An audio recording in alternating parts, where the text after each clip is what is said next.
ఏ సమస్యన్నా జాతీయ ST commission దృష్టికి తీసుకురావాలని వాటిని పరిష్కరిస్తామని జాతీయ ఎస్టీ కమిషన్ సభ్యులు జాటోత్ హుస్సేన్ పేర్కొన్నారు. అనంతపురం జిల్లా ఆత్మకూరు మండలం మద్దిగుబ్బ గ్రామంలో ముందుగా పెద్దమ్మతల్లి ఆలయాన్ని సందర్శించి జాతీయ ఎస్టీ కమిషన్ సభ్యులు ప్రత్యేక పూజలు చేశారు. అనంతరం అక్కడి నుంచి ఊరేగింపుగా వెళ్లి గ్రామంలో ప్రజలతో సమావేశం నిర్వహించారు.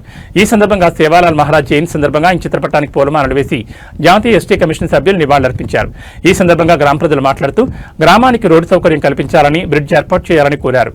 గ్రామం నుంచి అనంతపురం నగరానికి బస్సు సౌకర్యం కల్పించాలని, గ్రామంలో సెల్ టవర్ ఏర్పాటు చేయాలని కోరారు.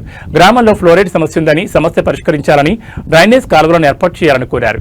ఈ కార్యక్రమంలో సర్పంచ్ నరసింహులు, ఆర్డీఓ కేశవనాయుడు, డిటిడబ్ల్యూఓ శ్రీనివాసరావు, మండల tahsildar Lakshminayak, MPDO Lakshmi Narasimha, AIPSS AP state president Banmoth Chakrinayak, గ్రామ ప్రజలు తదితరులు పాల్గొన్నారు.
వేదికను అలంకరించాలని కోరుతున్నాము.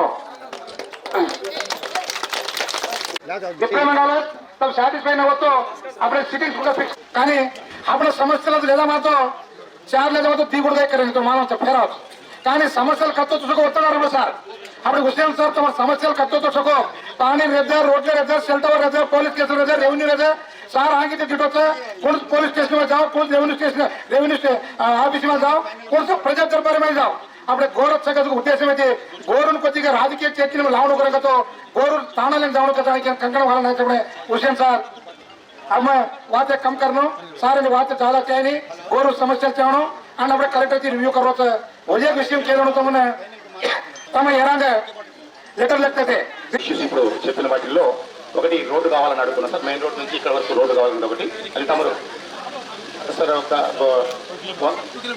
2 కిలోమీటర్స్ మనం వచ్చిన మెయిన్ రోడ్ నుంచి 2.5 కిలోమీటర్ ఉంటుంది సార్. అంటే మెటల్ రోడ్ ఉంది, తార్ రోడ్ అడుగుతున్నాం సార్. అదే సార్. తర్వాత ఇక్కడ బ్రిడ్జ్ కావాలని అడుగుతున్నారు సార్. బ్రిడ్జ్ వచ్చి ఒక 1000 ఏకర్స్కు ట్రాన్స్పోర్టేషన్ వచ్చి అది వ్యవసాయ యోగ్యంలోకి వస్తుందని చెప్పి ఒక ఇష్యూ అడుగుతున్నారు సార్. ఎలాగో తమ కలెక్టర్ గారు ఇప్పుడు రివ్యూ చేస్తారు కాబట్టి ఒక అపాయింట్ సార్. రెండో ఇష్యూ మా డిపార్ట్మెంట్కి సంబంధించి డాటర్ ల్యాండ్ ఇష్యూ అడిగారు సార్. ఇప్పుడు మనకు దాదాపు ఈ కలెక్టర్ గారు వచ్చిన తర్వాత కాబట్టి दो भैया वादे गुरुतु दी वादे आड़ी मार नाम हुसैन नायक आड़ी जाटोत हुसैन नायक मैं जाटोत चूड़ी मैं मानकोटा तेलंगाना थी हैदराबाद से आया छू एक्चुअली दिल्ली थी आता उतरा एवढी जैसे काम देख ले फरन एवढी हमारा चिकरी नायक हाल में आसमानी केसे चिकरी नायक आता కొంత కులసంఘ నాయకులు గోవింద్ भी आता एक सगाई बोर्ड నాయకులు ఇంకా तो मारे కొన్ని अर्जिल कंप्लीट हाल में अब कना इधर पुलिस स्टेशन आना कंप्लेंट हाले रखो उस गंटे एमआरओ देनी आरडीओ देनी कलेक्टर देनी పేపర్ కాలుతో కాయడి అలా నా దగ్గర కూడా కొన్ని కంప్లైంట్లు పెట్టి ఉన్నాయి. ఆ కంప్లైంట్ నా దగ్గర కూడా పెట్టొచ్చు. ముందు వీళ్ళకి పెట్టినప్పుడు వీళ్ళు పనులు చేయనప్పుడు మీకు కావాల్సిన న్యాయం జరగనప్పుడు మీకు న్యాయం జరగనప్పుడు మీకు రోడ్ కావాలన్నారు, లైట్ కావాలన్నారు, నీళ్లు కావాలన్నారు, ఇల్లు కావాలన్నారు, సెల్ టవర్ కావాలంటారు, మా గుడి ఈ లాయర్ ఫీజులు పెట్టుకుంటే కూర్చోవాలి మనం. వాస్తవం కదా? అవతల గవర్నమెంట్ ఆఫీసర్ కదా, అతను అతని తరపున ఒక లాయర్ని పెట్టుకుంటాడు. తను పెట్టుకోడు కదా, గవర్నమెంట్ ఆఫీసర్కు గవర్నమెంట్ లాయర్ పెట్టుకుంటారు, గవర్నమెంట్ డబ్బులు కట్టుకుంటుంది, వీళ్ళు కూర్చొని ఉంటారు. ఉదాహరణకి ఆఫీసర్ల గురించి ఈ కమిషన్ ఏం పనిచేస్తుందని చెప్పడానికి మీకు చిన్న మాట చెప్తున్నామా. కాబట్టి ఇలాంటి ఇబ్బందులు కలిగి ముందు గ్రామం నుండి మండలానికి వెళ్ళడమే కష్టం. మనోళ్ళు మండలం పోయి మాట్లాడే విధానమే తెలియదు. అలాంటిది జిల్లాకి వెళ్ళడం ఇంకా గగనం. ఇది అది పోయి కోర్టుకు వెళ్తుందంటే అది ఎప్పుడు తేలుతుందో ఎప్పుడు వస్తుందో కనీసం ఆ ఫీజులు కట్టే పరిస్థితి మనకు ఉండదు. వాస్తవం కదా? ఇలాంటి స్థితిలో ఉన్నారు కాబట్టి ఇది అబ్జర్వ్ చేసే ఈ దేశంలో చట్టాలతో పాటు వీళ్ళకి స్పెషల్ కోర్టులు కావాలి, స్పెషల్ కోర్ట్స్ కావాలి, ఫాస్ట్ ట్రాక్ కోర్ట్స్ కావాలని ఈ కమిషన్ కోర్టులు ఏర్పరిచారు. ఆ పబ్లిక్ కి సేవ చేద్దాం, మన బంజారా బిడ్డలు కాపాడాలని వచ్చిన ఆయన ఓడించిన నాకు ఇచ్చిన ఈ పదవి, మీ బంజారా బిడ్డకి ఇచ్చిన పదవి ఎవరు తెలుసా? నరేంద్ర మోడీ గారు ఇచ్చింది. వీళ్ళందరూ వచ్చి ఓడించిన మన బంజారా బిడ్డలు ఓటేస్తే నేను గెలవదు, ఓడించింది. కానీ మోడీ గారు నిన్ను 3 సార్లు ఓడించింది బిడ్డ, నేను ఒక్క ఓటేస్తా, ఈ దేశంలో ఉన్న ఎస్టీ బిడ్డలు అందరికి కష్ట నష్టాలు చూడమని పంపించింది.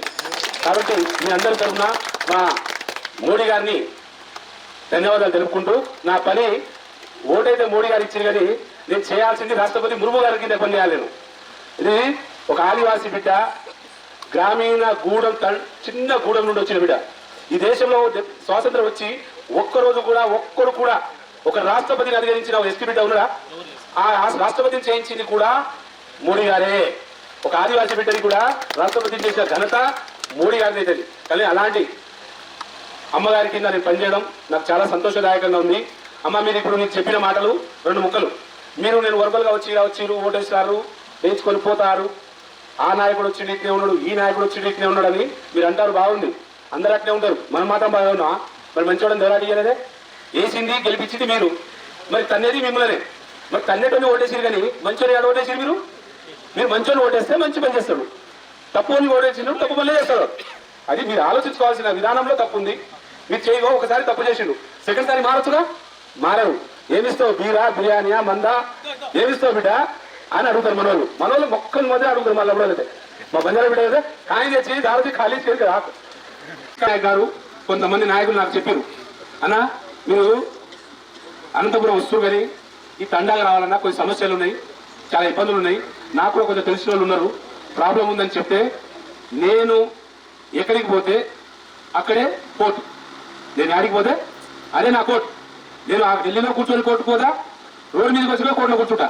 నా పనే ఇది, నా జడ్జి స్థానం, జడ్జి జాబ్ ఇచ్చింది. కాబట్టి మిత్రమా, మీకు ఏదైనా ప్రాబ్లం ఉన్నా, ఏమైనా ఇబ్బందులు ఉన్నా, మీరు ఒక లిఖిత పూర్వకంగా పేపర్లో, పోలీస్ స్టేషన్లో, రెవెన్యూ డిపార్ట్మెంట్లో పేపర్ రాస్తారు కదా, ఓ లెటర్ రాస్తారు కదా, అలాగే నా పేరు మీద ఒక లెటర్ రాయండి. ఒక కంప్లైంట్, తెల్ల పేపరే, ఇది బాండ్ పేపర్ రాయమంటలేదు, ఓన్లీ ఒక తెల్ల పేపర్ మీద 4 మంచి గీతలు, నీకు జరిగిన అన్యాయం ఏదో చేసి అది నాకు రాసిస్తే అది నీకు కంప్లైంట్ గా జనరేట్ అవుతుంది. నాకు ఇచ్చింది వినతి పత్రం, నువ్వు లీడర్కి ఇస్తే వినతి పత్రం, నాకు ఇస్తే కంప్లైంట్, నా కంప్లైంట్ వాళ్ళకి నోటీస్ ద్వారా పోతుంది. ఎవరికి? ఆఫీసర్కి. ఆ నోటీస్ కి ఆన్సర్ ఇవ్వకపోతే వీళ్ళు బయలుదేరి ఢిల్లీ రావాల్సి వస్తుంది. ఎక్కడికి రావాలి? నేను యారు అడిగి రావాలిగా, మరి నేను ఢిల్లీలో ఉంటాను, ఢిల్లీ రావాలి. అదేనా? ఆ కోర్టులో అయితే ఆ లాయర్ ఈ లాయర్ రిలీజ్ చేస్తారు, కానీ ఈ కోర్టులో నీ పేపర్ మాట్లాడేటోడు పేపర్ ఎవడే రావాలి, దీనికి సంబంధించిన అధికారే రావాలి. ఇది కమిషన్ యొక్క విధి విధానాలు. కాబట్టి మిత్రమా, నాకు 2-3 ముక్కలు చెప్పారు. ఆల్రెడీ ఆర్టీఓ గారు 2-3 మాటలు చెప్పడం జరిగింది. ఫస్ట్ ఒక బ్రిడ్జ్ అని ఎప్పుడు చేసేసా? శుక్రవారం. ఇన్ని సంవత్సరాలు కాదు, 60 సంవత్సరాలు అయినా మీకు ప్రొసీడింగ్ అంట. 60 కొద్దిగా భారీగా మాలవేసి కానీ